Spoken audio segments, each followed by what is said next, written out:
सद्गुरुदेव की जय। कर्म जीव द्वारा किए गए किसी भी कार्य को कर्म कहते हैं। मनुष्य के सभी कर्म संचित होते रहते हैं, वह इनका अच्छा बुरा फल भोगता रहता है। कर्म भोग से मुक्ति भी सरल नहीं है।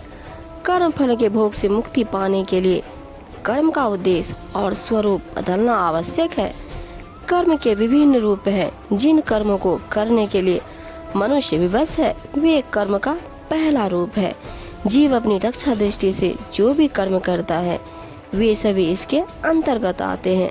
जो कर्म अपने तथा दूसरों के लिए हानिकारक होते हैं, मूल भाव में किए गए वे कर्म भयंकर, हिंसाजनक तथा आसुरी प्रवृत्ति के होते हैं।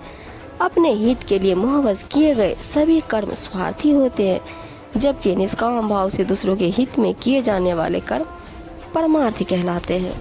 सद्गुरुदेव ने बड़ा ही सुंदर वाणी कहा है, काया पैसी कर्म सबना से जड़ा मरण के संशय गए, निरंकार निर्गुण अविनाशी तीन लोक में ज्योति बढ़े। कृत कर्मों से प्रभावित होने वाले कारण शरीर के अंदर से चेतन धारा को अंतर्नाद के आराधना के द्वारा बाहर निकालकर अभ्यासी सदा के लिए काल जाल के घेरे से परे हो जाते हैं। प्रबल कर्म फल के ऊपर किसी भी रीतियों का प्रभाव नहीं पड़ता। उपयुक्त साधना के बिना लाख उपाय करने से भी कर्म फल नष्ट नहीं होता, वरन वह बढ़ता ही चला जाता है। जीव किसी भी योनि में क्यों न चला जाए, कहीं भी जाकर क्यों न जन्म धारण कर ले, परंतु किए हुए कर्मों के फलों से वह किसी तरह बच नहीं सकता। वह कर्म फलकर्ता को त्रिकालज्ञ पुरुष की तरह पहचान लेता है, कहीं भी रहने पर खोज लेता और अपने चपेट में ले लेता है। अमर बेल अपना तो लहलाती रहती है, परंतु जिसके सहारे फैलती है उसको नष्ट कर देती है। ऐसे ही किए हुए कर्मों की बेल निरंतर बढ़ती रहती है, परंतु जिस शरीर इंद्रियों के द्वारा कर्म हुआ था उसको बारंबार नष्ट करता रहता है। साथ ही इस आवागमन के चक्र से अविनाशी जीव को भी प्रभावित करता रहता है।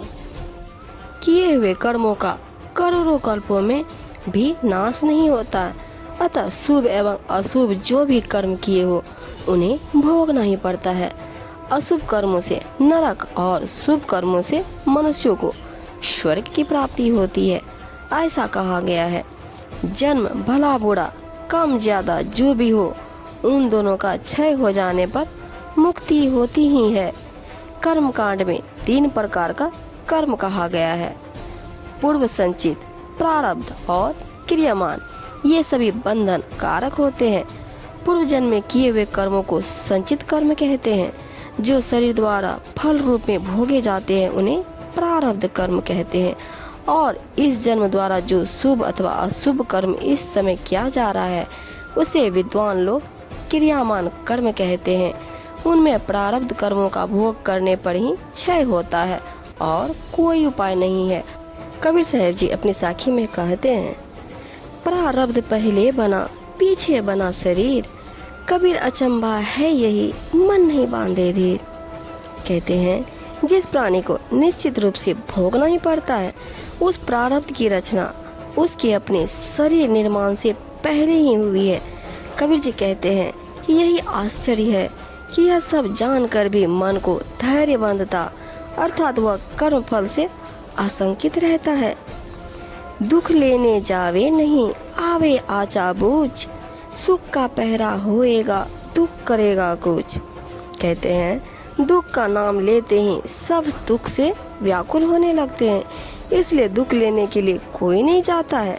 वह तो अचानक ही आ पड़ता है, परंतु जब कुछ समय के लिए सुख का पहरा आएगा तब वह दुख स्वयं ही चला जाएगा।